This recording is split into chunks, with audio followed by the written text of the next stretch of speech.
Welcome, ladies and gentlemen, back to the Supercross Talk Podcast. Today we just got a couple topics to go, a good amount of topics to go over about the 250 and the 450 class. First, we're going to be doing the 250, and then second, we're going to do the 450.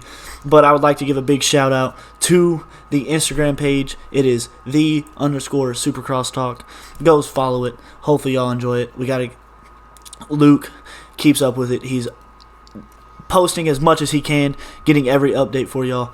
Normal podcast people. You got me, Luke, Jared, and Cameron. It is all fun, and let's pretty much just get right into this. How are y'all guys doing today? Good. Oh, Doing good. Fantastic. All right. So the first question we got is let's talk about Craig's first turn crash and starting in 21st and going all the way to 3rd. Let me get y'all's thoughts on that. Honestly, that's kind of impressive. You don't see a whole lot of people doing that. I'm not gonna lie. No, I think it kind of shows that he's really been the guy. Kind of like what we talked about last week. He's the guy to beat, and he kind of outclasses everyone. Really. This was his first bit of adversity that he's had to face. Besides that, it's been pretty much great start, get him first, check out, win. This was the first bit of adversity, and 21st to 3rd. that's proving there's not going to be much to stop him. No, not at all. Yeah, I was gonna ask, do y'all think that there's any chance that saying with what happened, what does that kind of prove to everybody else in that in the 250 West? What does that kind of say to all the other riders? But I would say besides Mosman and Hunter, I want to say that they can both keep up with him, but they would have to be really fast to keep up with Craig. Yeah, it's got to be their night. Yeah, not to discredit Mosman or Lawrence, they both rode an amazing race. They got out front and they checked out from everybody. But it would be interesting to see if Craig was like right behind them and in the mix. Would he just pass him really easy, or would they be fighting? It'd be interesting to see. That honestly would be pretty interesting. I think he would I want to say toy with him, but I think he'd probably be able to get around him pretty easily. Just because coming from how he did last race and how he came through the whole pack, that's impressive. You as I said before, you don't see a whole lot of guys in this level of riding doing that. Absolutely. Because Tomac and Stewart are the only two I've ever seen in my life do it. And that track was very one line. For him to do that on a very one line, everybody knew what the fastest line was. Wasn't really different. That was impressive. Okay, do y'all think that showed how much of a veteran he is just by being able to go from where he was to where he ended? I would say it definitely would prove kind of a little bit of dominance in that class for him, honestly. So I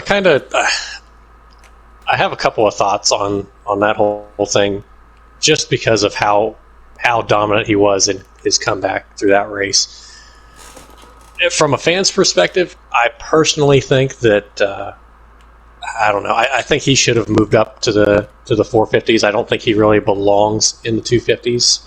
He just outclasses everybody. He's beyond everyone else in terms of skill and ability and age. But I could see from a rider's perspective, from his perspective, he's probably looking at it from a couple different ways. This is his opportunity as he's getting older to get a Supercross championship. But there's no denying that the longer he stays in 250s, he's shown outdoors he can make a name for himself in 450s too. So I don't know. I guess he's looking at getting that 250 championship before he ends up looking at retirement. But yeah, and I think I'm just curious what you guys think on that.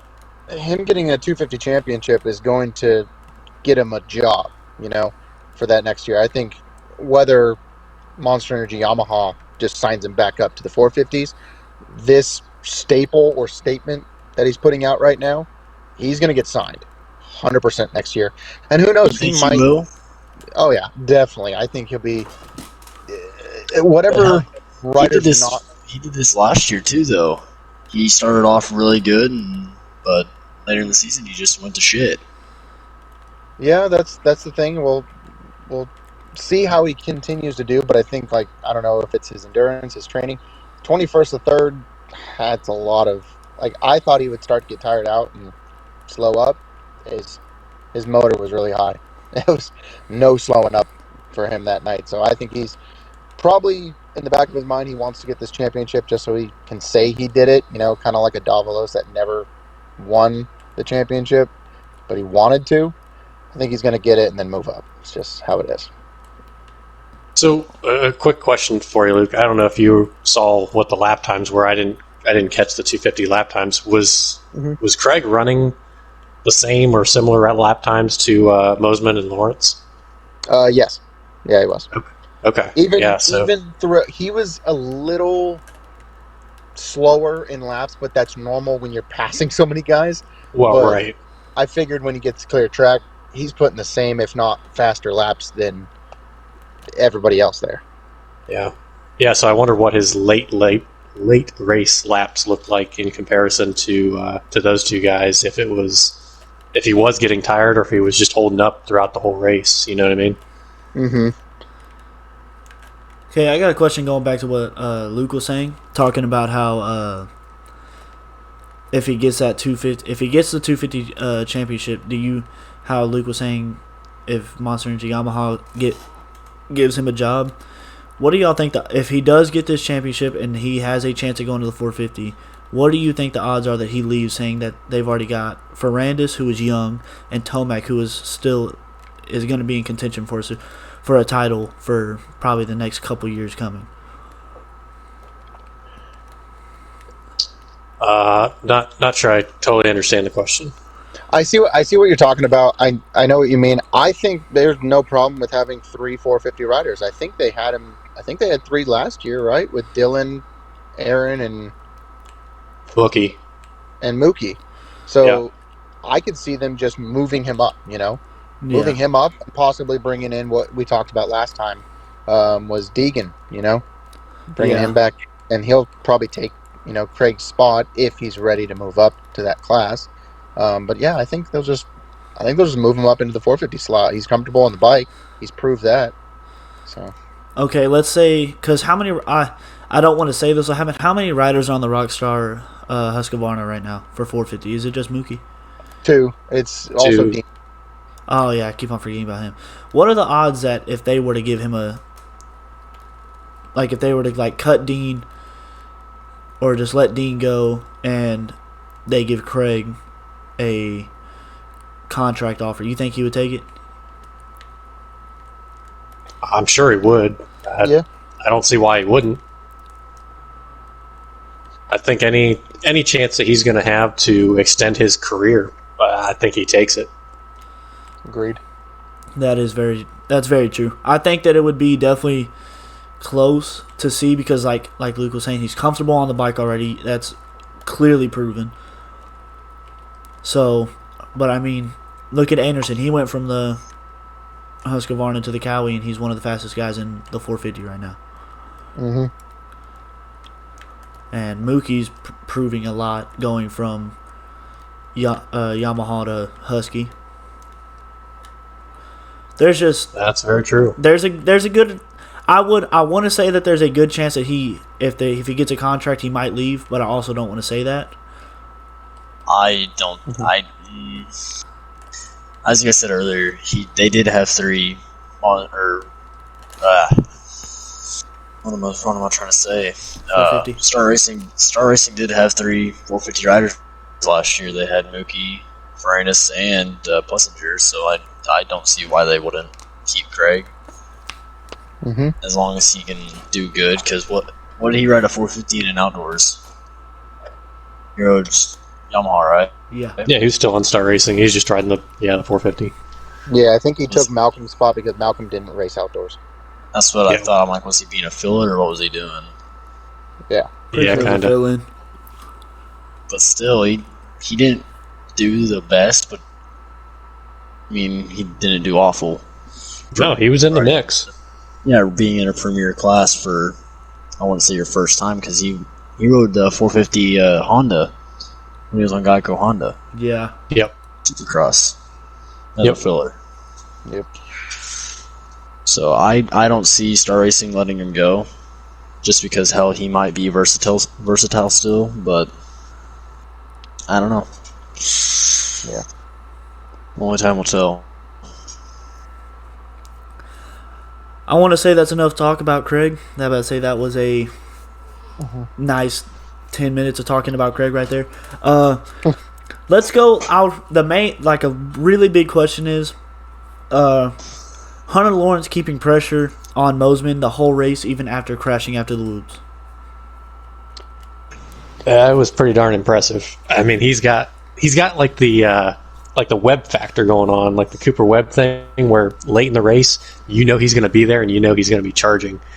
It was really, really impressive.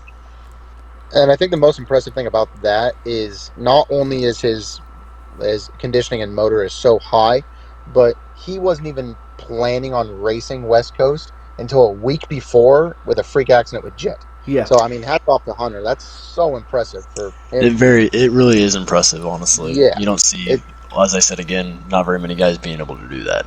Oh, absolutely. He's going to get a win go this down year. and go ahead. He's going to get a win this year. Hunter is definitely, and I think he can give Craig a run for his money.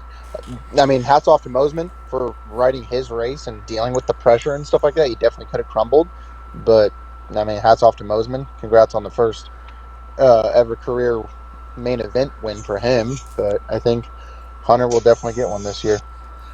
Only time will tell. That's the thing, though. I think so too. I'm very happy. Go ahead. No, go. I'm very happy for what Hunter has done, but I'm not gonna lie. Whenever I saw that Jet was racing West Coast and then he got hurt and was moving to East, I was like, yes, because that means he's coming to fucking Dallas. And I was like, that's the one rider I want to see in 250s, because I know every year I'll get to see Roxon until he retires. Yeah, that's true. We'll definitely talk about the 250 East Coast. Do you guys think Roxon will retire after this year, though? I don't think so. I don't think he's done after this year. Depending on where he's at in the championship, that's what I would say. Yeah, sorry to change subject on that, though. No, you're good. I will say, for what it's worth, I think the battle between Mosman and Lawrence, that was kind of the race that both of them needed to have to show, hey, this is how you're going to have to battle with Craig. Mosman can't crack under pressure, and Lawrence has got to be able to charge hard. And he made technically two hard charges at Mosman before and after his crash in the whoop. So I think that's how they have to race if they want to beat Craig, respectively. Yeah. I honestly think if either one of them have a shot, they're going to have to charge probably the whole race, just because of how dominant Craig has been riding this season, honestly. They have to start in front of him. Have to. Yep. They're going to get off early and stay on him. Yeah, because if Lawrence can be there and be out ahead at the end of the race, then I think Craig's going to have a really hard time passing him in the last 5 minutes, the way he rides. And again, Mosman was not cracking under pressure. I think Craig would have a hard time passing him too. Do you think Mosman knew that Lawrence was faster? Oh, he had to have. The reason why I say he was faster is because he did go down and catch right back up to him in no time. Yeah. And I don't know, I mean, it's possible that Mosman was just kind of playing it cool and feeling things out and wasn't going to rush things or push things until Lawrence was ready to make a move. Because just like we saw, Lawrence was riding hard and made mistakes. So if that's all he's got to do to beat him, then I personally wouldn't push any harder either. I know this is kind of like a high ball question. Well, I guess it's really not. How many years do you think it takes for Hunter to win a 250 championship? It just depends on if his brother's in the same class as him or not. But which I highly doubt HRC is going to do that to either one of them. But I would say they probably at least 2 years. But hell, I could be wrong. Freak accident could happen to Craig next round. You never know. That is I true. do have to say this though, because I remember watching Hunter Lawrence and hearing about him like 3-4 years ago coming into Supercross, and he wasn't really a big name, barely making top tens, kind of like whatever. I think him, like Jet coming into it, has excelled and pushed Hunter so much further than what even like he thought he could have possibly achieved. I think him practicing with Jet, learning from him, learning from even the HRC guys like Sexton and Ken, I don't see why Hunter couldn't win a championship in the future. Do you think it made Hunter push harder just because he didn't want to fall short of his brother? Absolutely. If anybody has brothers here, because I know I do, I wanted to be better than my brother, especially the older brother, knowing that the younger, like everybody's probably a bigger fan of the younger, and the younger's faster. It's probably kind of frustrating. So he's probably pushing a little harder. It's gotta be. Yeah. Because I'm going to be honest with you, I didn't know about Hunter very much. But whenever Jet was coming up, everybody was on Jet. Everybody, like, Jet Lawrence's stock is still high. It's very high. But, like, if you were to go back to... I don't see it dropping anytime soon either. Neither do I. If you were to go back to, like, let's say go back to where Hunter is, put Hunter at Jet's age right now. His stock's not very high at that point. But no, and it also has a lot to do with personality too. You know, Hunter's a little bit more reserved, a little bit quieter, and Jet's just kind of full there. volume, full time. Yeah, he's out there. Like for him he's to still have his young. own, He's a kid. Yeah, and he's got his own His clothing own boss. brand.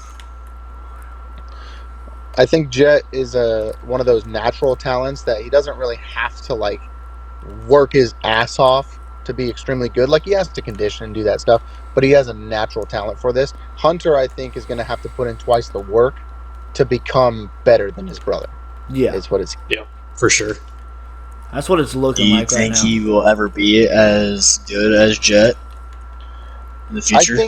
I think if he puts the work in that he needs to, and Jet, I think, is really young right now, and I think he's, like I said, Jet's got that natural talent, but he's going to make mistakes. We all know that. He's going to crash.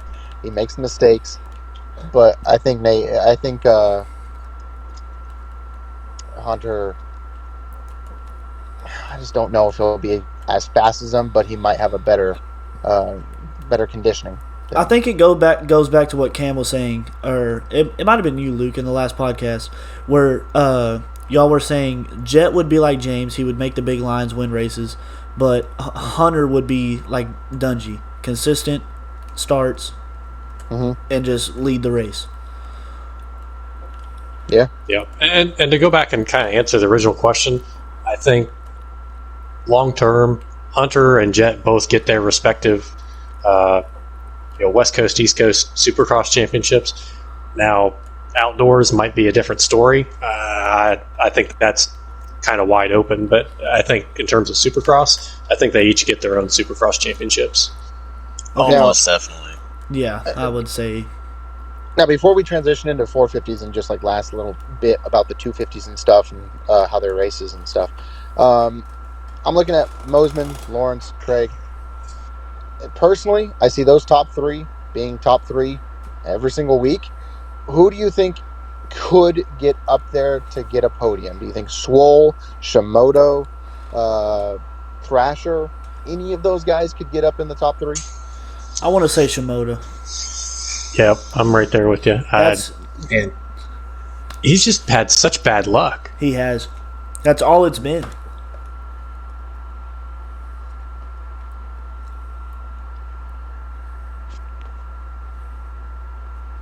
Yeah, I think if he gets a good start, gets out clean, is, I don't know, top 5, top 7, through the first turn, through the first rhythm, I think he's up there in contending and taking a podium, but I don't know what he needs to do, or if luck just needs to play out for him. I don't know. I could possibly see a name I didn't mention out of those guys and stuff is because he finished in 22nd. He must have went down or something. Was Garrett Marchbanks. I could see him possibly fighting with Mosman or Hunter for a podium, but it's gonna be hard to beat those guys. It's gonna be very hard. He qualified 4th, so he was the closest compared to anybody. Like Shimoda qualified 7th, but I think something happened with Marchbanks. I don't know. I haven't heard anything, but he finished in 22nd. So. I don't want to really go back and talk much about Jet and Hunter, but I got one more question about this year and what's gonna happen. What are y'all's thoughts on the East and West getting multiple meetups this year? I was just about to say some stuff about the East Coast. Because I remembered I think it's later. I think it's past round 10. They get a East West showdown before the final round. I was gonna say we can definitely dive into the depth of the East Coast later when it gets closer and stuff like that. But it's going to be stacked. It is on that. Yes. There's a lot of big names out there in the East Coast. There's a lot. That's what's crazy is like you look at. I think that they try to make it both like the East and the West like well rounded. Mm-hmm. But by the looks of it right now, in the West it's just Craig, Mosman, Lawrence. Mm-hmm. Unless Shimoda, Jalek Swole, and all them want to somehow pull something off, and those 3 don't get podiums or wins. I don't know. Mm-hmm. Here's another big name that we don't hear a lot about anymore, though, is Austin Forkner. I'm gonna be honest with you. I haven't really been keeping up with him. I don't think anyone has. He'll be on the honestly. East Coast. Yeah, I know, but honestly, no one's been talking about him. He's kind of died off since all the Salt Lake rounds. Yeah, he got hurt. Do you think he'll bounce back after that awful outdoor season he had? I hope so. I really do too. I love Forkner just because he's a Missouri boy. But I think he's got other priorities. I don't know. Yeah, I think there's something else going on. That's not like I don't think he's 100% dedicated to Supercross anymore. You don't think so? I don't think so. Like I want to say that he can be up there and contend. I want to say he can contend, but it's just like, After what we saw in the outdoors, what does his? But that was also off right after his big get off he had, and after the Salt Lakes, was it not, or no? I want to say that yes. A year after. I know that what he did in the Salt Lake rounds, that put him down bad.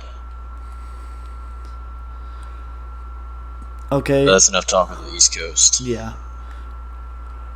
So what do we got on 450s? The first little thing, first question I got is Adam Cianciarulo's leg injury. What I haven't been keeping an eye on it. Has anything further came out on his injury? I don't believe so. Luke, have you seen anything? I haven't seen anything yet. I didn't know it was actually a leg injury. Did he? I know, like the original injury was a shoulder or something like that. But I believe it's his knee. That's what was injured. Okay. Yeah. I just you think it could possibly be ACL? Oh, that is very. He has had ACL problems in the past, has he not? I believe. I think so. From what I saw, I think there was like a race day live footage of it or something. And it looked like he had tweaked his leg coming out. He got squirrely in the whoops and tweaked his leg as he was trying to catch himself. So it very well could be then, because that's the same thing that Forkner did. He tweaked his leg and he tore his ACL. Yeah. So, and I don't think he said anything more on it. So hopefully he'll make a comeback. But for it to be bad enough for him to ride off the track, that's pretty bad. Yeah. Okay, if he is to come back for next week, what do y'all think he does, or how? Like, where do y'all think he would be? I want to. he's- I want to say top 10 at least, but I don't know. I really don't. I don't think think so. it's that. It's I would also, say kind of what he's been doing. He gets the start, and then he kind of just drops back because he hasn't been on the bike for so long, and he just grits through the main event. It's kind of how he is. Yeah, I think he was already riding injured with his shoulder, and if he's got a knee injury now, I wouldn't be surprised to see him pull out of the series. I don't want to be surprising at all, and I hate to say it because I love AC, but he's injury prone, he is. He's been his whole 450 career. and it's 250. Yeah, it's been pretty much his whole career. He's been just banged Off up. and on. But Y'all think that's enough talk about Cincerillo saying we don't have any further stuff coming out about it? Yeah, I think once we have once he puts out some type of update on it, that'd be the better time to talk more on it. But right now, it's all just kind of speculation. Yeah, the first place you'll see it is definitely on our Instagram page, and then we might do like a small little segment on here on your on the podcast just to update everybody. But the Instagram will probably be the first page that gets that update. Yeah, I was talking to Cam about something or it might have been before everybody got in the party. So I will definitely ask y'all a question about the podcast on after we're all done. So just make sure if one of y'all can remind me about that. Of course. Will do. All right, so what do we got after Cianciarillo? Is for after last race, where did Ferrandis finish? I'm gonna be honest with you, I kind of forgot. Third. Okay, third. I knew it was somewhere top 5. I just couldn't remember. Does that race show that he can move up into being a contender? Because he was fast. He was being fast and consistent. He's got to get the starts, just like what we've talked about before. He's got to get the starts, and This was his that best shows. start of the season with a 7th, and he got 3rd. Yeah. Can you imagine what he could do if he's the first one around that corner? No one's gonna We're talking about Anderson being the fastest on the bike, but for the past 2 weeks, it's been the blue guys. Tomac and Ferrandis. They're really fast. That is true. Because I don't think we really have much to talk about. I know we should have some to talk about Tomac. Because now that I'm looking at it, there's really not much on our questions about Tomac. But Tomac's a points leader now. He's got the red plate. Yeah, I think he's kind of the same scenario as Ferrandis is, right? He's got to get the starts, and when he does, he can be on fire. If he doesn't get the start, he kind of just sits where he's at. I think he's getting closer and closer to that win. You look at the performances he's done. He got a 6th, a 4th, and a 2nd. Is this like a trending up? Is he getting more comfortable with the bike during race speed? Are we going to see a win very soon? I see him getting more and more comfortable. Yep, I agree. And that is scary. yes, it is. That's very 'Cause scary. He showed what he can do on a 250. And he was wild. Yeah.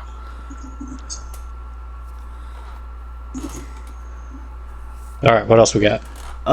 This is going to be kind of a 2-question thing, but I want to start off with the one that we've all seen. Is everything okay with Cooper Webb? He hasn't been what everybody thought he was going to be. You see, he did this whenever he won his last championship, and he was defending that next year. He did not do the best during the start, but he bounced back towards the end of the year. That is true. But Do you think he can do that again? I want to say yes, but I also want to say no. So I have a theory on Webb. I think I don't know. I think it's going to be really hard for him to defend his championship this year. But I think the reason that we've not really seen a lot out of Cooper Webb is that now everybody's kind of on the same playing field. And I know we'll get into the points and how close everybody is and blah blah blah later on. But I think everybody is starting to get on the same level.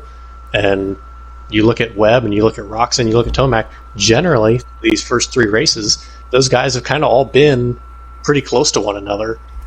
So I don't think that they have changed much. I think everybody else has stepped up their game.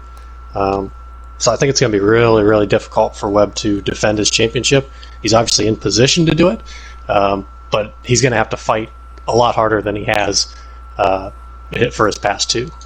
Most definitely.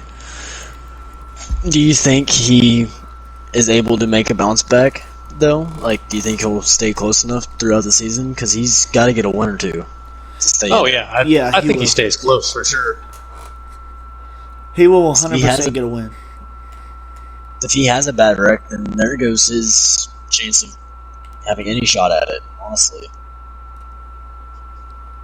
Yeah. Hey, guys, so I don't want to interrupt talking about Webb right now, but I did just doing some research and stuff like that, talking about going back to the Adamson Cirillo situation.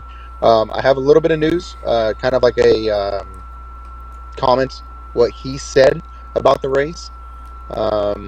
It basically, in the qualifying heat of the 3rd round, he decided to retire and return to the paddock to discuss the next steps with the team.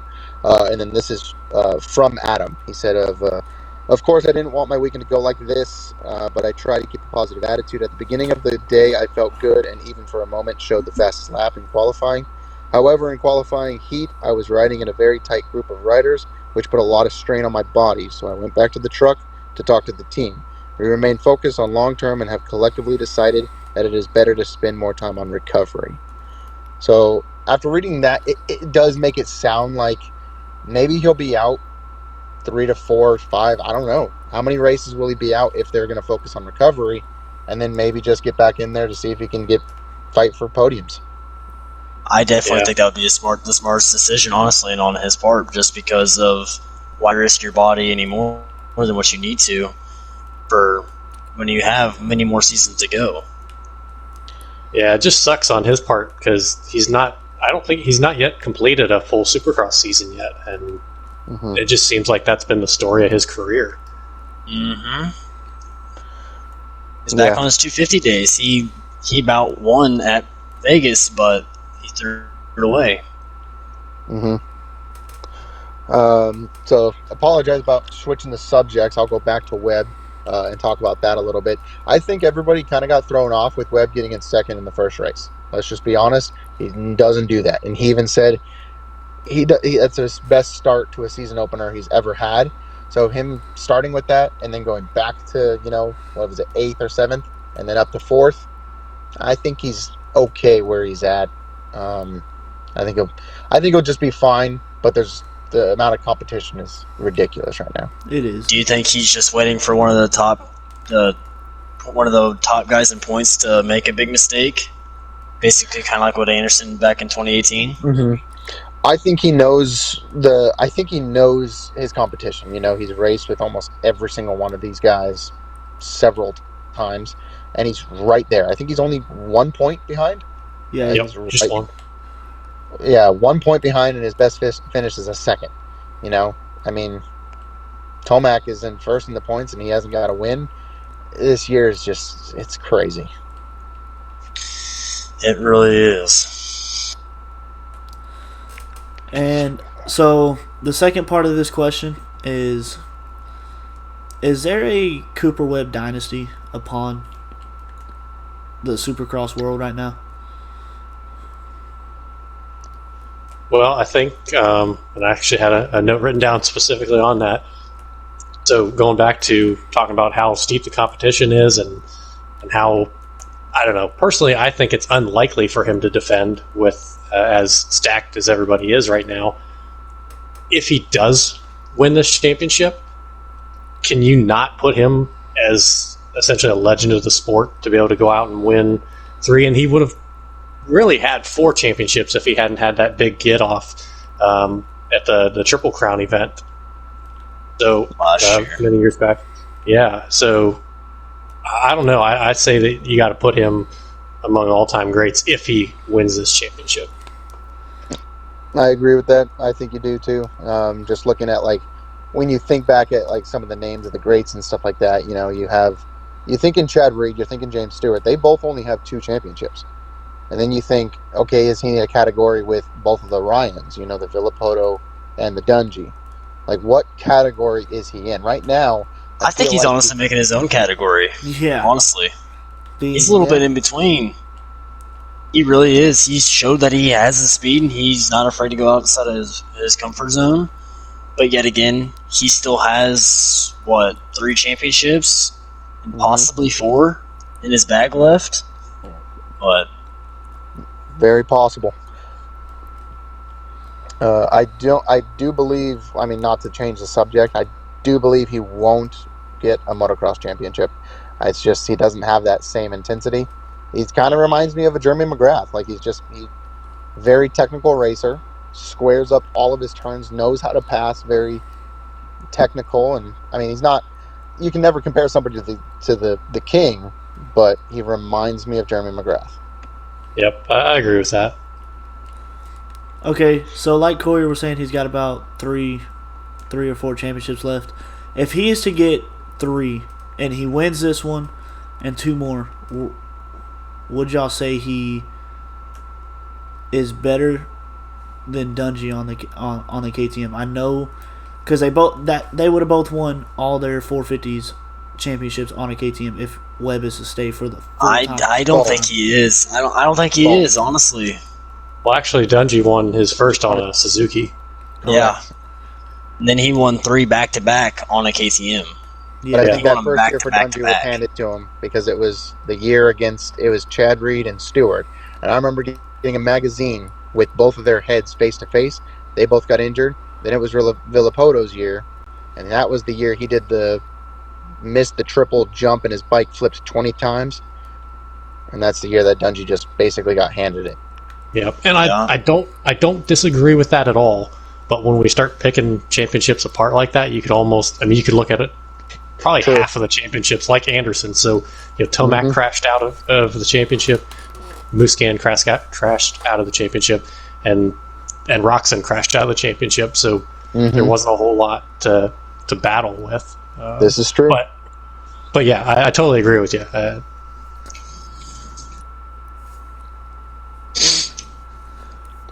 So, kind of going on to the next thing. This is about Anderson. Is Anderson on a mission to show, to kind of show that he's back in championship form? Yep.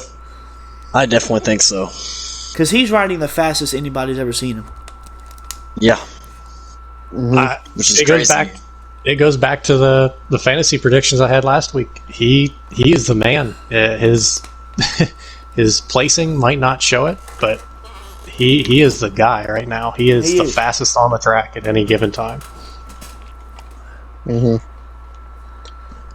I want to talk about, Cam was talking to me about it. We were both actually talking about Anderson's bike braking. And that's the next question. What does Anderson's bike braking kind of mean? As a joke, kind of how Anderson said it, he got too fried. Yeah. Like he said it in his post, and I love Jason's attitude about everything. Like, it's just, he would mess up, he would do something, and it's just, I was too fried, centering a little too hard, bike couldn't handle what I was doing, and I think it's just a freak accident sometimes. It happens to everybody, and I think he'll be back next week, probably fighting for a win, I would say. He probably will. What do you think Tomac thought about that whenever he passed Anderson? Probably had a smile on his face. Because they both swap teams. They both switch teams, but you get what I'm saying. Yeah. And Tomac's had those bike issues in the past. I mean, even at the Nations, he's had bike issues on the Cowie. So I think he was probably had a sigh of relief going by. It might have also been a rude awakener for him. Like, he's cruising up in second, not really thinking about it, with Kenny on his tail, and then next thing you know, here comes Anderson flying by him. That's got to be an eye opener of like, wow, this man's on a mission. If Yeah, his like bike he didn't have problems- is fast. Yeah. Yeah. If his bike didn't have a problem, I'm not saying that he would have caught Sexton, but it would have been pretty close, in my opinion. See, I I truly believe, because I just realized that there's 3 straight questions about Anderson. I think Anderson could have made that comeback and got Sexton. He was knocking off time. Oh, 100%. He If his was bike going- didn't have issues, yep, he would have got that back-to-back win. Most definitely. Do you guys think Anderson? Well, Anderson, we already know Anderson was pushing Hard. very hard. Do you think Yes. Sexton was pushing, or do you think he was in cruise control mode? I think he was inconsistent. in cruise control. I think that's all he was doing. Basically, what Kenny did first round, just stay consistent. No need to push when there's no one right there. Do you think Sexton would have that extra gear to, okay, now I have him on my tail, I need to push a little harder, or even fight back if he got past? I want to think say, I want to say he can, just because of how fast he was riding at A1. He came out with a bang. But do you think he can stay as consistent as he did when he gets outside of his comfort zone? Should I say, when he goes that fast? I think he can. I think as long as he doesn't have any more freak accidents, I think he and Anderson are the top 2 guys, really.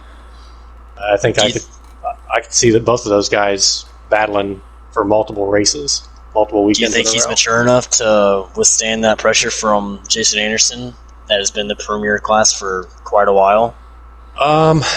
Yes and no. I think he can withstand the pressure. I don't think he'll be prepared for all the aggressive tricks that Jason Anderson will have in the bag for him. Well, Diablo. But, well, the only thing is, I know it's just practice, but what does him practicing with Roxon? You think Roxon's showing him any moves in practice? I want to say he is, but I want to say he isn't, just because he is a competitor, but at the same time, he is your teammate. I feel like the HRC guys would know that, honestly, because they don't really talk about that a whole lot on their Insta pages. Yeah, I don't know. I think in years past, I think Kenny's been pretty much an open book, but as of late, he seems to have been pretty quiet with stuff. So I don't know. Maybe he's kind of tucking away and doing his thing and not really letting anybody in.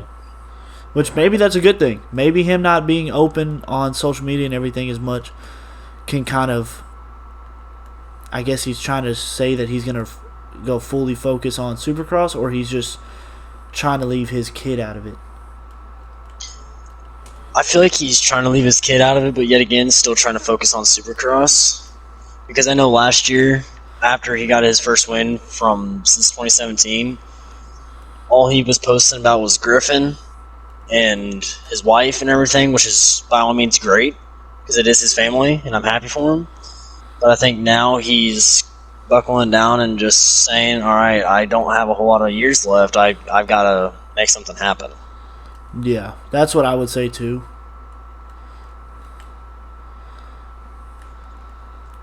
Luke, any thoughts on that? About Just about Kenny and Chase training together. I think, of course, Ken is like, kind of, as weird as it sounds, he's kind of like the veteran of the class almost. I think Chase will take tips and tricks and stuff from Ken, from experience of what he's learned, but their riding style is just so different to me that it's, Ken is more conservative. He's not super aggressive, and I haven't really seen if Chase is that aggressive. I kind of look forward to seeing him in deep in a battle. He's proved that he went in. I was sitting right in front of that turn where he passed Mooskin for the lead, and it was pretty aggressive. He had to do it, and I don't know if Kenny in that same spot would have taken that shot. No, probably not. So now, talking about Kenny, because we're talking about him a lot right now, and I know he finished in 7th, and just kind of like a gift because he got repassed Anderson. he was just running, kind of sitting there in third, got passed by Anderson, of course, went down. Do you think he was in cruise control mode? If he didn't go down, would he have fought with anybody? Would he have gotten back to fifth? Like, what do you guys think if he didn't go down? I think he would have been charging ahead. Yeah. I really do. I think he He would looked have, good. but he did. He looked good on the night after coming off that lucky get off he had in, what was that, Oakland? Yeah. He was just, but I think whenever Anderson did that pass on him, it just be like, all right, well, I don't know if he had just given up on the night or what he was doing, but I'd say he's probably just in cruise control because he didn't seem like he had a whole lot of give to go, or go to give, I should say. I was watching it and stuff, and I was looking at the time and scoring, and he was catching Plessinger, but just didn't have enough time just with the track. It's very one-lined. Now, talking about Kenny and Anderson, Ken went to Instagram. Anderson didn't even post about it because he was kind of talking about his bike or other things. Kenny said, night was going good until I got taken out. What do you guys think about that? Because in my opinion, when I was looking at it, I don't think Ken knew Anderson was there. He didn't. You can't just cut down willingly. Anderson did a pass that's basically like, hey, here I am. I'm going to take your line. You're either going to stop and let me go by, or you're going to hit me, and what's going to happen. I honestly don't think Roxon knew Anderson was that close to him in the beginning. That's why he cut down and then hit Anderson, showing him. I think he was gonna do a block pass on him because he was expecting him to probably go on that outside berm like everyone else was doing. But I think Kenny got a little bit too much back brake than he was anticipating, just by looking at the highlights I was watching earlier, and just it happens. I think it was more of just a mental mistake and also a bad racer. Like being not saying Kenny's a bad racer. I think it was a bad racing move at that point. Like you got Swirly coming out of the whoops, and it forced you to go high. And he kind of got sent to a stop, pretty much. Yeah. Because if he would have stayed on the gas, there's a good chance he's going to wreck on his own. But because he slowed down, stopped, that allowed Anderson to catch all the way back up to where he could have made the pass. So I think it was just a lack of a mental error in Roxon's head. I don't know if he didn't hear Anderson coming up or really what happened. Yeah, I don't think it was anybody's fault, really. Kenny made a mistake in the whoops. He had to swing wide, didn't know Anderson was there, and just cut down, quickly to get back into the racing line. And I don't think Anderson, as aggressive as he tends to be, and it was an aggressive move. I mean, he intentionally wanted to be up high to Kenny, but I mean, he wasn't trying to take him out or anything. He's just, like Luke said, he was just taking his line away, and Ken just turned right down into him. So I guess you could just chalk it up to a racing incident. I'd just say wrong place at the wrong time, honestly. I don't think either one of them were expecting either one of them to be at that spot at that moment. So I want to talk to you guys about a couple other things, kind of some names that we didn't talk about, and we can briefly just go over these guys. But basically, so Justin Barcia, he's finished. He did the third, and then technically 8th, switched to 9th. We could talk about that later. Is this the downfall of Barcia, or can he rebound? I think he can rebound. Okay. I solely think he can rebound just because I want to say because it's Barcia, but he's also he's fast. He's aggressive. He can be aggressive, but he can also be consistent. Yeah. So Caleb, what do you define as a rebound though? What do you think he rebounds to? For this upcoming week? Yeah. I'm gonna be honest with you. I haven't really looked at the track yet, so I don't know what it's kind of looking like. But I want to say, because he finished 8th or 9th, right? 8th, Penalized 9th. Yes. Okay, so I'm gonna say he finished 8th because the stuff with Bogle is just like I'm gonna go by where he finished at the end of the race, and that was 8th. I'm gonna say he's gonna rebound and he's gonna get top 4. I think it's gonna kind of light a fire under him, and he's gonna come back and get top 4. I don't want to say top 5 because I think he'll keep a nice consistent race between 4th and 3rd. Mm-hmm. I don't know when he'll get his first win, but it's just so hard to tell right now with how fast everybody is. I thought you were talking about Bam Bam. Yeah. Do you think him and Bogle will have beef after this race? Yes. Still? Oh yeah, for sure. 100%. Throughout the season? More this one because this penalized Barsha and didn't, like, I can't say affected a point, but I mean, like, He did lose a points lead. Could you imagine if, like, 1 point settled it and stuff like that, you know? Then it would. They cut the beef real quick. This one may linger. Do you think Barsha is going to be immature and just bully Bogle next race, or do you think he's going to be mature about it and race clean unless Bogle does something to him? That's the thing, is I think Barsha has matured enough to know that he's a professional and knows, okay, this is a new week, I got to focus on, like, points, and he's got to know that Bogle's made 2 main events and finished in 22nd and then disqualified. Like, Bogle's not a thing that should even cross Barsha's mind right now. The only thing that I would say that might happen is if it happens by any type of way that Bogle gets up there and is inside the top 10, and let's say Bogle is in front of Barsha, I think Barsha's going to put a hard block pass on him. I think. Oh yes, most definitely. That's how Barsha is. It's going to be probably the dirtiest block pass we'll see all year. Do you think it's going to be as dirty as he did this past race? I'm sure it will be, and that's the big problem with Barsha is he tends to pick fights, and it's one thing to pick a fight with somebody. Yeah, well, yeah, I don't know if it's even anger. It's just he wants to race hard against guys, and it's one thing to do it against a guy that's contending like Anderson that's got stuff to lose, but you're going to go up. I think Weege on the Racer X show kind of said the same thing. It's one thing to race against Anderson and race hard, but you're going to go pick a fight with somebody that's got nothing to lose. Yeah, that you're lapping. Yeah, I mean, that's you're taking a lot of risks doing that because Bogle's got no reason to not punt Barsha into the stands the way that he did.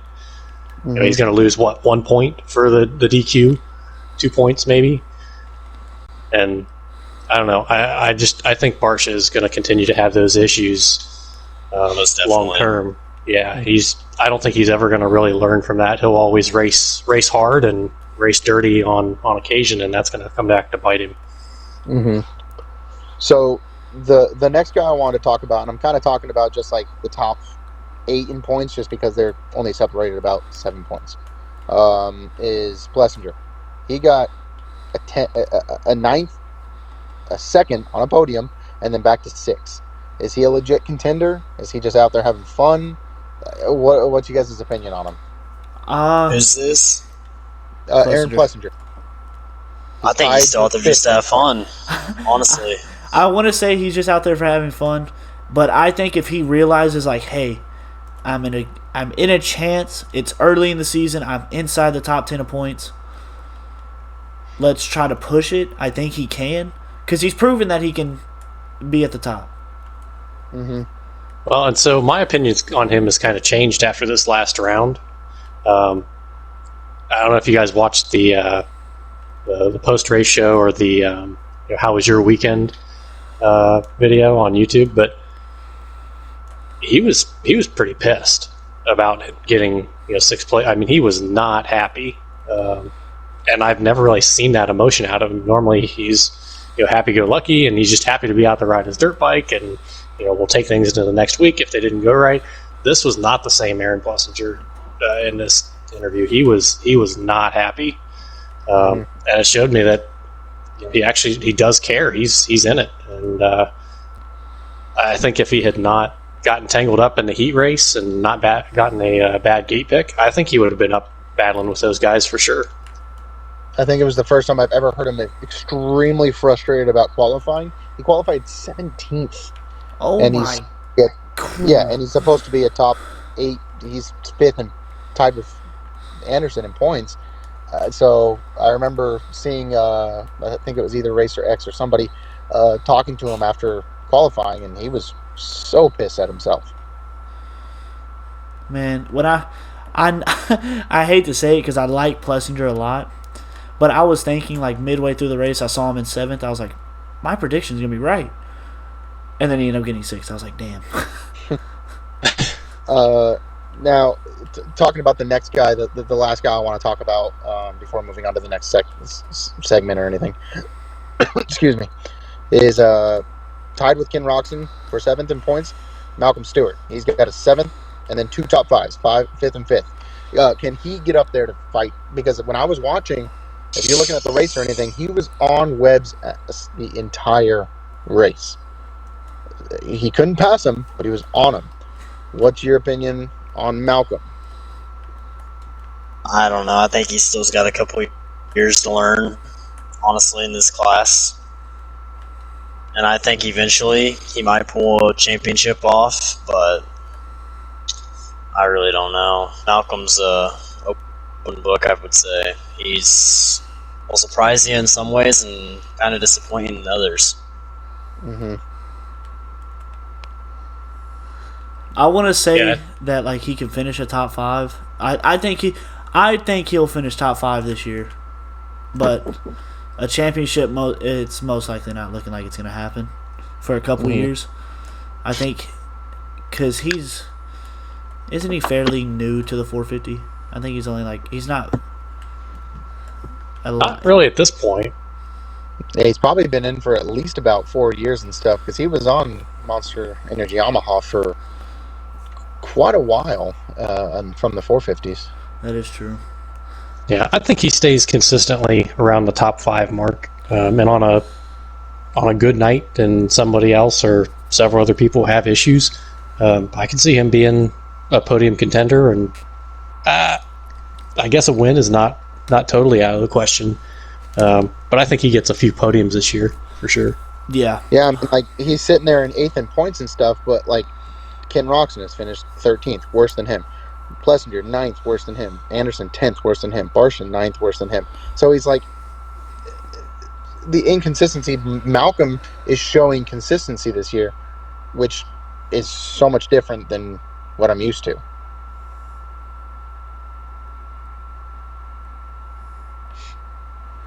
Yeah. It's just, I think a lot of people are getting surprised by Malcolm because, like you said, he's staying consistent. He hasn't finished outside the top 10. But how much longer can he keep that up is the real question. I think all season long. It's funny. And out of all those guys that are in the top and stuff, Malcolm was one of the only guys out of those top riders that did not race motocross. So he should be on it. Well, of course, with practice crashes and stuff, he should be the healthiest or the most fresh for Supercross. Yes. Yeah, he and Muscan both should be. But I think it's kind of interesting, kind of funny, really, that both Stewart and Plessinger they both change teams. They both go to the Baker's factory. And while they were good riders before, their attitudes were just kind of, happy-go-lucky, whatever. And now I think we've seen through their riding and through their through the interviews, they're ready to contend for it. They're taking it a lot more seriously now, and they both generally finish around that 5th place mark. So again, on any given night, I think they go for the podium. Yeah. So I want to pull up where Malcolm started at, because I think he made quite a bit of moves to move up Let me see. Malcolm started back in 12th, and he moved up to 5th. So, I mean, yes, granted that Anderson was kind of a free pass. Roxon went down, it was a free pass. But he passed a lot of pretty good guys to get up to 5th. So I think he was the big mover out of everybody. Who do y'all think out of the whole night, like even include 250s, gave the biggest wake-up call? Let's do both. Let's do the biggest wake-up call like in the 250s and the 450s. So one from each. I mean, you got to think it's Craig and Anderson, right? I mean, Craig to have essentially a last to third and just really blow by everybody. And the only reason he got held up getting in a podium spot is because Freezy wanted to goof around. But, I mean, he would have blew by him, too. And Anderson, if he hadn't had bike issues, I think he would have went on to win. So I think those guys really, really showcased what they're there to do. Yeah, I mean, I agree completely with that answer. Craig proved that he's the one to beat, and I think Anderson, after that race, proved that he's one of the fastest. He got the win, and then he should have been at least win or second. If he did, he would have easily been the points leader, and this would have been a different conversation. Yes. I know you. I want to say you put it up on the Instagram about Seth Hammaker, right? Yeah, unfortunately. Let's talk about his injury, because that is wow. So, a quick refresher on Hammaker's injury for anybody that is listening to this and doesn't know. He was out because of a grade 3 spleen laceration and a compression fracture to his T7 and T8 in his back. Who's this? Seth Hammaker, Pro Circuit Kawasaki. Oh, shit. Pretty much Really? battling with everybody. He was tied for second in points, and it was really, besides Shimoda, the only Pro Circuit Kawasaki that was actually doing really good. Besides that, we're going to wait till we see the other guys in the East Coast. So hopefully Seth Hammaker can recover and get back to... I mean, hopefully we'll see him again this season, but I just doubt it. Yeah, if he comes back, he's not going to be... I don't think he'll be as fast. I think he'll just try to get the feel of the bike again. That's the only thing I think that'll happen if he comes back at all in Supercross. Mm-hmm. Another thing I want to talk about is the two Yamaha boys finishing second and third. What does that mean for them? Like, does that just give them like a huge boost of confidence for the team, just for the star Yamaha team? Yes. Well, I was Most definitely. It's funny that you're talking about this because, I mean, if you look at my Instagram post 4 days ago on the Instagram page of the Supercross Talk, I talked about Eli Tomac and Dylan Ferrandis, both during Oakland, had the fastest times out of anybody. You know, Eli started in 8th and moved to 4th, while Ferrandis went from 13th to 6th. Is that team the best team out of anybody right now? I want to say yeah. If you're if you're gonna say best team, are you going through like 250s and everything, or are you just gonna say just 450? I want to say yeah. So even if I brought in 250s, you would have still said yes because of Craig. So that didn't really change your answer. I honestly, let's just say we're gonna go based off of what we've seen so far this year. They are the best team. Mm-hmm. But let's say, what if Jet comes out? And Jet's gonna be like Christian Craig. He is just killing everybody. Yeah, I thought at the beginning of the season because Kenny and Sexton, I thought the HRC Honda team was going to be the team to beat, and it still definitely has a chance to be that way. Hunter is right there in the thick of the points. Kenny and Chase just got his first win. You know, congrats to Chase for getting his first 450 main event win. Yeah, you got to give him applause for that. So the HRC boys, they're right in the thick of things, and Jet is possibly easily one of the favorites going into the East Coast. Okay, what do y'all dang. I just had a question, I completely forgot it. It happens. It does. and I'm hoping I'll remember it because in my head I thought it was a good question, and then I started listening to Luke, and then I just went full. Yeah. What do you guys think about? What do you think about Sexton getting his first win? That was actually the next question. It's not the question I had in my head, but that was the next question that we had wrote down. I think that's a big confidence boost towards him. Absolutely. But it was bound to happen this season. It really was. Oh, for sure. But I think the big one, you knew it was going to happen. Yeah, I think the big thing for him is he's pictured it happening. He's seen it kind of slip away from him at A1, and now he's actually done it. I think he's going to be hard to beat just by his confidence and his mentality now. He's going to expect to win. Mm-hmm. Do you think Mosman will have that same thing, saying he got his first? I could see that being the case too, yeah. Mm-hmm. I mean, we just saw what Anderson, we weren't really even talking about him in Anaheim won, and then he gets his first win, and all of a sudden we're talking about him being the fastest in the whole field. So it's like being the front runner for, like, in our minds, he is a front runner for a championship because of how fast he is. Yeah. So before we get into thoughts and predictions about A2, I do have to give a little shout out. We talked about predictions and everything last week. I was sadly wrong. I think we all were. I was sadly very wrong on my predictions. So what I was saying, we talked about who won, and so I picked Tomac to win last week when we were talking in our podcast. If you, Coyer and Cam, if you look at the fantasy Supercross league that we're in, I picked Chase to win. Oh, so you switched it up midway? Oh, you a freak! You are a L780. You are a switch. I switched it up at the very end because the podcast. I thought we had to keep our freaking picks because of what we said. I know. Here you are switching your picks. This is horseshit. So, with that being said, let's talk about A2. Okay, I don't mean to cut you off. I remembered my question. So at the end of every race, they always show who is like the team, like, I guess factory best team. Yeah, like all the factory points. Yeah. And I want to say Honda's always up there. Honda's always in They really are. They're always number 1 and number 2.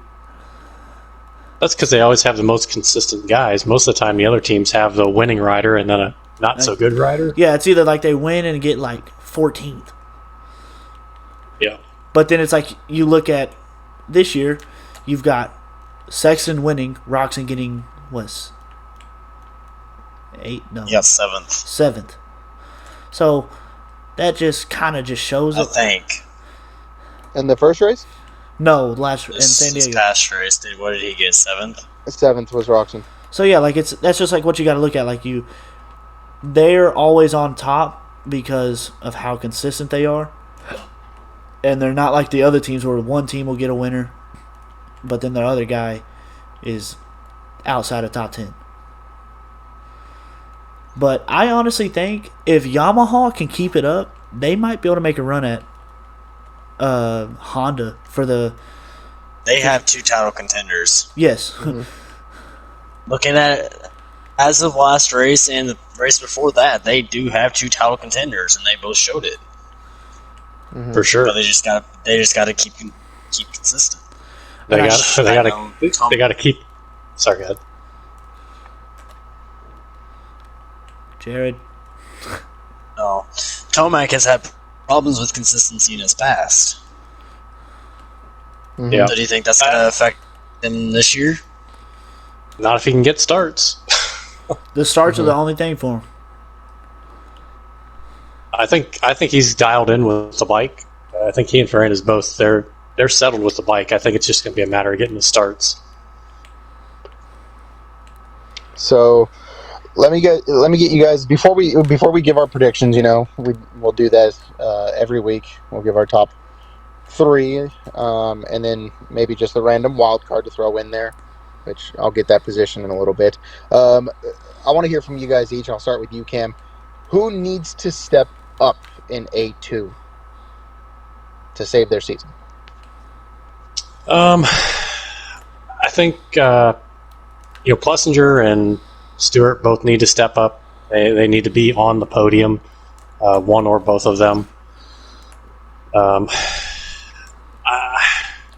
mean, to be honest with you, not too many guys need to really step it up because everybody's so close in points. I think Roxon needs to, again, like we talked about last week, Roxon needs to do something to show that he's still in it. Obviously, he needs to keep it on 2 wheels. He was riding really good until he went down. I think Stewart and Plessinger are the 2 guys, if any of them, that really need to get moving. Jared, what are your thoughts? Do you think he needs to step up? I want to say Kenny, but as Cam said, he just needs to keep it on 2 wheels, and he's up there. And he showed that in A1, and I want to say Oakland, but that's wrong because he didn't do too hot in Oakland because of his big get off in qualifying and all that. But I'd say probably Mookie, and honestly don't know another one. Mainly just Mookie because I know he's got it in him, but he's just the field's just stacked. Yeah, it was a tough question and stuff, and I'll ask you, Caleb. What about you before I give my opinion on it? I've actually got 3. Okay. So I want to say Ferrandis again. He's in 10th. He's in 10th right now with 45 points. That is, he's 14 points down on Tomac. And then right above him is Musquin. He's only 2 points. Musquin's only 2 points ahead of Ferrandis. I think if both of them could just key along to a couple races, they can move up and show that they are in contention for. Can kind of show that they can contend again. But then I also want to say Plessinger. I think Plessinger can contend. I want to say Barsha will finish top 5 throughout the season. But if Plessinger can just stay good, I think he'll take the spot over Barsha. So, mine are Musquin and Plessinger. Okay, well, let me ask you this: where do you see Musquin in the next several rounds? Who? Because he got the start and he was hauling, but he just fell back so fast. I don't know what happened. I don't know either. I don't think anybody's gonna say anything about that. But I also want to say that he can finish top 10 for the next couple rounds, but I don't see any crazy finishing unless he just gets an extremely nice start and just checks out. He can finish first. But other than that, I can't really tell you. I would just have to say top 10. That's what I was going to say with who needs to save their season coming up. Is just because he started off, he passed Sexton in Anaheim to get a 4th, and he finished in 4th in Anaheim, and I think everybody kind of thought, okay, Houston's here to play, and then he's followed up with an 8th and a 10th. If he doesn't turn it around now, I think he's just going to have another mediocre seasons that just kind of at this point, if he doesn't turn it around, I think he's also going to be done with KTM, or KTM is going to be done with him. Well, and have we seen anything on whether this will be his last season regardless? Because he's on Supercross only now. Yeah, he's on Supercross only, and he's only signed for this year. So this is his last year on KTM. And I see if he continues this trend of just basically barely top 10 finishes, they're going to get rid of him. I don't see him signing him back. I see them going to possibly fight for a Craig or somebody trying to come up. You know what I mean? Ooh. Craig at the Baker's factory? That would be deadly. That's disgusting, dude. That's nasty. All right, I almost disagree with that, though. I almost disagree with that just because of how old he is, but I could be totally wrong. That just made me a little happy. Oh God! Now you're gonna have that in my head all year. Wow, I never thought about that. All right, I Luke, don't what do see you Trent got? going to KTM though.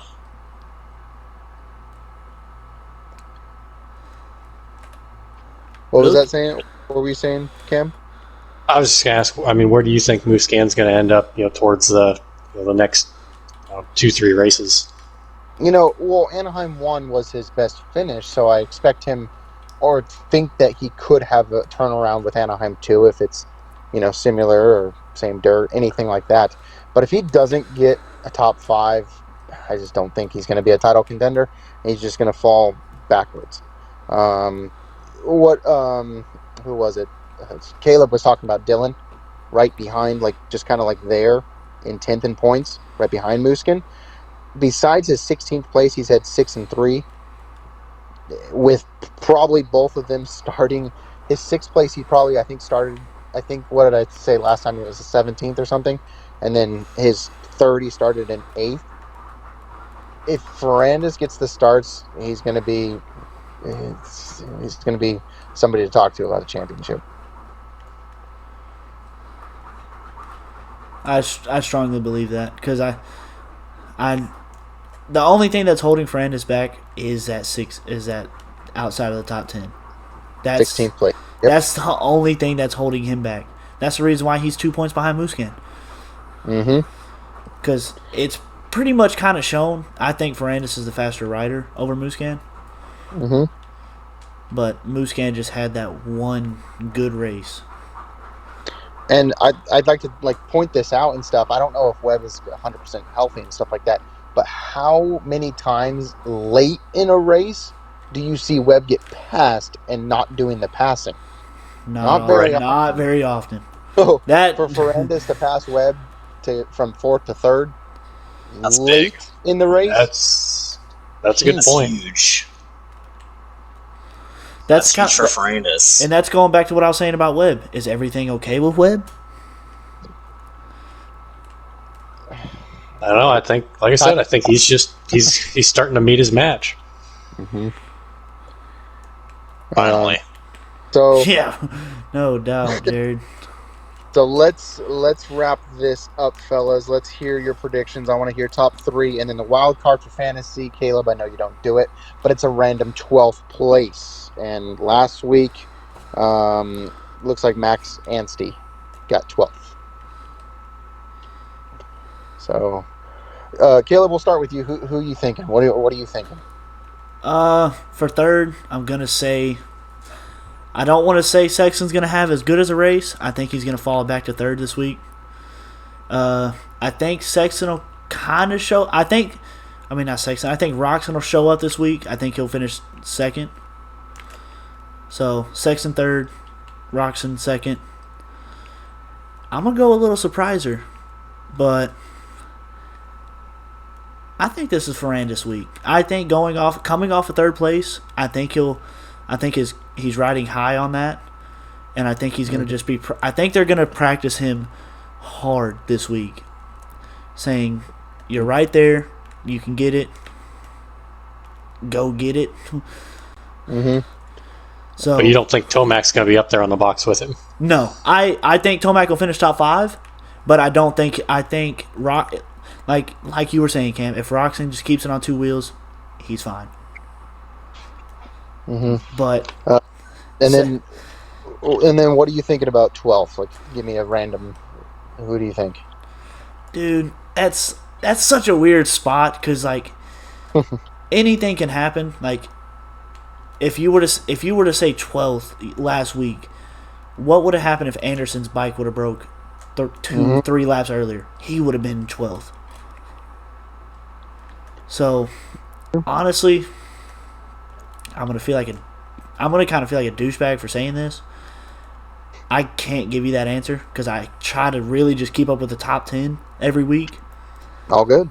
Because I'm not saying it as a bad thing, but majority of the fast riders are all top 10, and it's showing right now. Yeah, I agree. I'll switch instead of just going in and asking somebody else. I'll give my top 3, and then I'll probably just hear from Jared, and we'll close it off with Cam. But I'm going to bank off of it with 3rd. I think Kenny's going to bounce back. I think he's going to get back on the podium. I think he's probably going to get the whole shot, run up front, but I think he's going to get passed. But I do think he's going to stay up there in third. Bounce back week, bike that's working. I think Jason Anderson's going to be in second. He's proved that he's one of the fastest, and we'll see how he does. But it's funny that you said Ferrandis, and this is kind of why I wanted to go right after you, Caleb, because I had Ferrandis for the win as well. I think he's going to get the top 5 start, and he's going to pass everybody, and he's going to win it. I just think it's his week. I think it's his week too. Like, it's just, you saw what he did last week. He came from where he was to third, past Webb, the defending champion. Mm-hmm. But it's also like you were saying, is Webb healthy? He's healthier than the week before in Oakland, but I can never tell if he's 100%, so I guess we'll see. And then I guess like a random 12th, I was just going to go with who came in 12th in Anaheim 1, and he got a 10th and a 14th, was just Dean Wilson. I just think it's just throwing it out there. Just going to go with whoever got 12th in Anaheim 1. I'll put that there. I always forget about Dean Wilson because he's not really relevant anymore. Yeah. So then, I'll toss Dean Wilson in my 12th spot. Jared, let's hear your predictions. I'm going to go probably for third place. You guys are going to disagree with me on this, but I'm going to go with Anderson on that one. Second, going Kenny. I agree with you. He's probably going to get the whole shot and get past for the lead. And for the winner, it is one of the Yamaha boys, but it's not the one you guys picked. I'm going with Tomac. I got Tomac winning it. I agree with it. I like it. See, I really do. What I'm liking right now is last week we were all high on HRC, which we still are pretty high on them. But seeing what Yamaha did at San Diego, they look like a team to beat right now. They really do. They really do. I didn't think about it until I actually made that Instagram post when I saw that statistic, and then just for them to back it up and get a second and third, that's crazy. It really is. I got Ferrandis probably like 4th or 5th. Don't get me wrong, but I don't think he's gonna pull off the win. Mm-hmm. But for my 12th place, my wild card, you guys, it's not really a big name, but I'm going with Kevin Moranz. Kevin Moranz. You're saying Kevin Moranz with a man who hasn't even made a main event. No, I think he can. I really think he can. He has the speed on the whole shot. He's just got to get it. I like the bold prediction. Cam, let's finish it off strong. I'm gonna hold on before you go, Cam. Go ahead. After Cam says his predictions, I have another question I want to ask. It's about Supercross, so I'll let Cam do your predictions. So all that can be done. I just wanted to say that now, so we don't go into the outro of the podcast, and I just try to toss a question in there. Yeah, so I think it's worth mentioning, and this is all about what ifs and has-beens and all that. But in the right scenario, I chose Anderson for the win and Sexton for second for last week, and had Anderson's bike not blown up, I think I would have probably been right about that. With that respect, I am not changing my top 3 from last week. I think Roxon gets a strong third. He makes his comeback. Hopefully he keeps his wheels to the ground. I think Sexton finishes second, and I think Anderson goes by Sexton at some point during the race to take his well-deserving second win of the season. I respect that. I really do respect that. I respect keeping your top 3 back-to-back weeks. That's I looked at it for probably close to, I don't know, half an hour today, just staring at the screen. I'm like, man, I don't know. I still think that top 3 is going to happen. And do you think Monster Energy can make the bike more durable for Anderson then? Is the main question. I don't think so. I think they're pretty much set on the way. What can they do? I don't He's think just riding the absolute dog piss out of it. He really is. And it was working.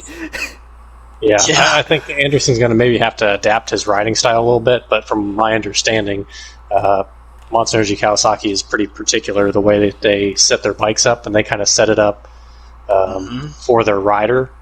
Or I'm sorry, the rider has to set up for the bike rather than the bike being set up for the rider like Star Racing does. And we kind of saw that issue a while back with the factory Yamaha team where guys like Plessinger or Webb, they had issues with those bikes. And then as soon as Star Racing took over, they started tuning it to the rider, and it made it a lot better. So I think Anderson's going to have to adapt his riding style to the Kawasaki to make it last. Do you think that's right, though, on their part to do that? Because Anderson obviously has shown he has potential on that bike. Why would you not adapt the bike to the rider? That's the thing. I guess I don't have a great answer for that. I guess it's kind of a more opinion thing. Anderson's the one that signed with Kawasaki, so he agreed to whatever their terms are. So it is very true. It is what it is. Would I personally want to be in that situation? No, but if I was being paid millions to do it, I might give it a shot. So who knows? I don't know what his deal looked like compared to some of the other guys that switched this year. So yeah, he agreed to their terms. I think he's just going to have to adapt to what he's got, and I think it'll work out for him. I think he'll be able to figure that out. He's a pretty intelligent guy. I say eventually he will, but this year I don't know about this year. Like, it'll take a little bit, if so. Maybe. I still say he's top 3 in points at the least at the end of the year, as long as he doesn't. Most definitely. But yeah. he's gotta adapt. That being said. Yeah. So for my wild card, I picked the guy who finished 13th this past weekend, Shane McElrath. Mm-hmm. I see him. He's been kind of floating around that 10th to 15th mark, trending closer to the 10th place. It's kind of a wild shot at the best, but I'd say he's sitting in 12th. Mm-hmm. I think it's worth mentioning. I don't know if Caleb, this is what you're going to bring up or not, but it's pretty awesome. We're making all these predictions, and it seems like every week that most of the time they just get blown out of the water. There's no consistent races within the 450 class, and it's cool that we're seeing history be made with Supercross right now, where we've never had the class this tight after 3 races. I think it's less than 15 points separates the top 10, and that's pretty awesome. Mm-hmm. That was part of what I was going to ask, but Cam actually brought this up to me while we were playing Supercross last night. About Sexton winning the 3rd round. You remember what you were telling me, Cam? How saying majority or something about whoever wins the 3rd round goes on to win the championship. Yeah, that's a really good point. Yeah, so the past I forget exactly what the statistic is now. I believe it was the past 6 years, the past 6 seasons. Five times in the last 6 seasons, the round 3 winner has gone on to win the championship. I think the only person to not do that was Eli Tomac in 2017, I believe it was, when Dungey won the championship. But other than that, everybody else has won round 3 has gone on to win that championship. So yeah, to your point there, Caleb. Does Sexton go on to win the championship based on that statistic? I want to say yes and no. I want to say no because I don't think he's mature enough yet to be yes, he can stay consistent. He's fast, but what is he going to do whenever he's got? Let's say he's got Tomac in 1st, he's in 2nd, but has Anderson in 3rd. How does he treat that situation? Yeah, I don't know. Because that's the really big question. Is how would he treat a big battle between, if he's like the sandwich, pretty much, he's the meat of the sandwich. I think he's got the fight in him. I just don't know that he has the experience quite yet to be ready to deal with guys like Anderson and Webb that are going to pull some tricks out of the bag. I could be wrong. I do think that he's got the fight in him. As far as that 5 out of 6 season stat goes, I think it's worth noting that what we've looked at in the past, by the third round, for the most part, everybody's kind of got their bikes figured out, teams are figured out, everybody kind of knows where they stand. And after 3 rounds, and I think we talked a little bit about this last week, after 3 rounds, nobody's really still been all that consistent. That's why we have such a tight points gap. Everybody's still kind of shuffling back around. So I would not be surprised to see that 5 out of 6 statistic kind of go down the drain this year.